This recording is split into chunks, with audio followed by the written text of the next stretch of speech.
Покер на высоком уровне насыщен сложными головоломками.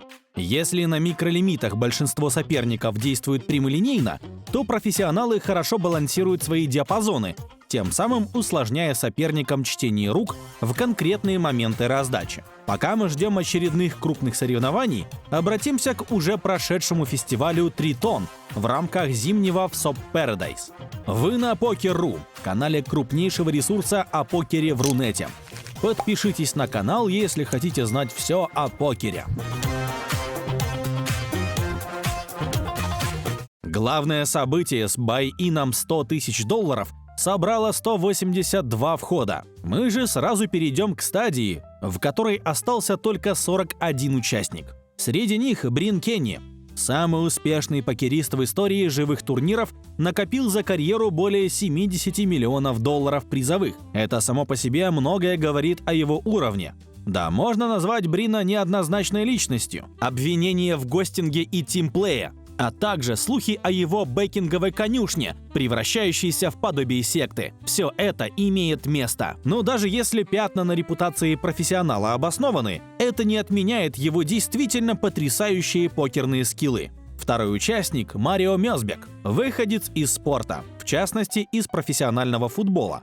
Он перешел за покерные столы из-за травмы. Нередкое явление в карточной индустрии. Австриец начинал в онлайне, а после успешного выступления в Скуп 2021 года перебрался за живые столы. Это, безусловно, талантливый игрок, умный и теоретически подкованный. Уровень блайндов 15-30 тысяч. Большой блайнд проставляет анте в размере 30 тысяч. На горизонте уже маячит призовая зона. Осталось лишь избавиться от десятки лишних оппонентов и минимальная выплата в размере $160 тысяч в кармане. Чем ближе к ИТМ, тем более осторожной становится игра. Итак, экс-футболист на ранней позиции. Он открывается сайзингом 2 больших блайнда. Его руку мы не знаем, но понимаем, что диапазон Open Raise из УТГ очень тайтовый. Высокий бродвей, да и то не весь, карманки, сильные одномастные тузы-короли и крепкие коннекторы. Всего до 20% всех возможных стартеров. До большого блайнда все выбрасывают. Здесь Кенни с разномастными десяткой и восьмеркой. Кажется, это мусор, и с ним нужно расставаться. Ведь у агрессора очень сильный спектр. Но нет. По математике, даже против Open Raise из 20% стартеров, игрок на большом блайнде должен защищать почти 3/4 всех возможных рук. И 10-8 вовсе не худший из них. Колл. Эффективные стеки. Около 30 ББ. Преимущество на стороне Кенни, так как его запас в 1,5 раза перекрывает фишки Марио. Выходит достаточно скоординированный борд. Тройка и пятерка червей дают множество стрит и флеш-дро, не говоря уже о том, что у Коллера есть сеты троек и пятерок, в то время как у Мёсбека только валеты и часть пятерок. Тем не менее, структура покрывает только нижнюю часть диапазонов, в то время как средняя остается беззащитной. То есть ставкой Марио генерирует довольно много fold equity, забирая банк здесь и сейчас.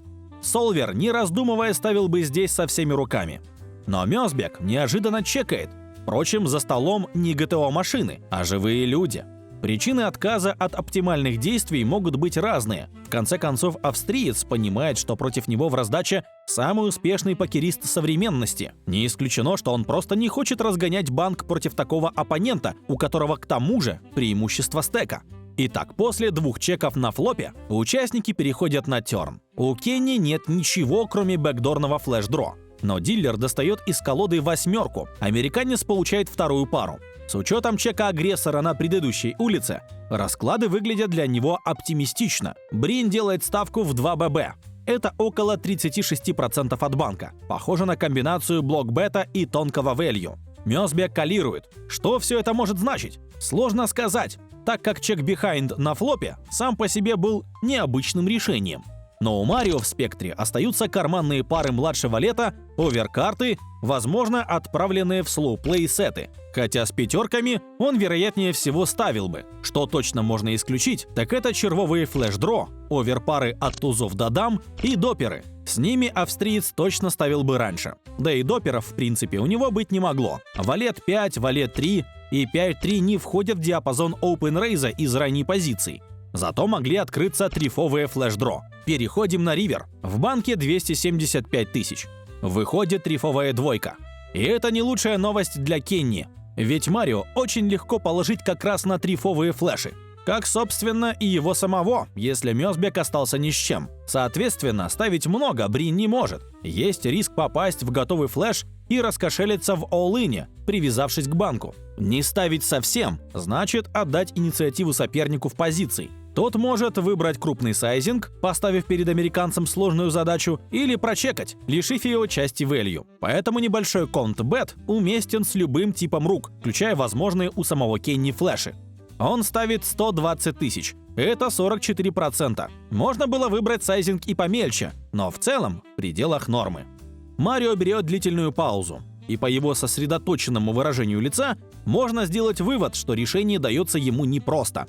Впрочем, сложно представить, что он выбирает между колом и фолдом. В его диапазоне для такого выбора слишком мало рук. Возможно, только средние карманки вроде десяток, девяток, семерок, шестерок. Зато с флешем он может опасаться старшего флеша. И тогда это действительно повод подумать. Но недолго. Очевидно, кулерация флеш во флеш слишком маловероятна, чтобы отказаться от добора здесь и сейчас. Зато рейзом можно собрать value с пар и даже доехавших стритов. У самого Мёсбека из стритов, пожалуй, только одномастная туз-4. Эта рука также не выбрасывается. Очень хочет повысить, но опасается угодить во флеш у оппонента. И тем не менее, Марио объявляет рейз. Но несмотря уже на небольшой СПР не all-ином, он оставляет за спиной 255 тысяч. 8 ББ. Итак, Брин Кенни все же вынужден принимать сложное решение. Он не бьет ничего, кроме голых блефов. Но что за блефы могут быть у соперника? На самом деле огромное количество комбинаций с трифовым тузом, и даже королем не против того, чтобы изобразить натцевый флеш. Способен ли на такое австриец? Безусловно, этот представитель новой школы отлично подкован в ГТО и не боится рискованных решений. И Кенни об этом знает, иначе в первую же секунду после рейза отправил бы карты в пас. Но он задумывается на несколько минут. Это значит, что он действительно просчитывает все за и против кола и пытается понять диапазон соперника. Неуверенно, с сомнениями на лице, он все же двигает свои фишки в центр. Кол. Марио показывает, пожалуй, самую неожиданную руку из возможных. Карманные валеты. Slow play с флопа. И это несколько меняет отношение к его предыдущим действиям. Начнем с того, что чек на флопе – странный и неоптимальный ход, но логически понятный. Старший сет плотно блокирует сопернику диапазон продолжения, а сет на поздних стадиях хей-роллера за 100 тысяч долларов выпадает не каждый день. Не хотелось бы увидеть банальный фолд уже на флопе. На терне Мёсбек не решается на рейз. Очевидно, по той же причине. У оппонента все еще нет руки лучше, но на доске 2 флеш-дро, что не может не вызывать опасений. Не хотелось бы на ривере увидеть трефу или чирву. Увы, но именно это и происходит. Закрываются как флеши, так и стрит-колесо от туза до пятерки. И соперник ставит почти половину пота. Поэтому очевидно, что Марио действительно задумывался о том, есть ли у него рейз и от каких рук хуже он в итоге получит кол. И нашел таки у Кенни те самые совпадения, с одним из которых тот в итоге оплатил. То есть австриец также провел неслабую работу на разных уровнях мышления. Чтобы рейзить в расчете на прибыль, он должен был не только определить комбинации, с которыми Брин уравняет повышение, он также должен был угадать ход его мыслей и убедиться, что тот поверит, что Марио может в этой ситуации придумать блеф. Вот уж действительно игры разума. Отличный покер от настоящих мастеров. А хладнокровию Мёсбека, до последнего тянувшего в слоу-плее топовый сет, можно только поаплодировать. На этом все. Спасибо за просмотр. И не забудьте поставить лайк, подписаться на канал и нажать на колокольчик. Пока!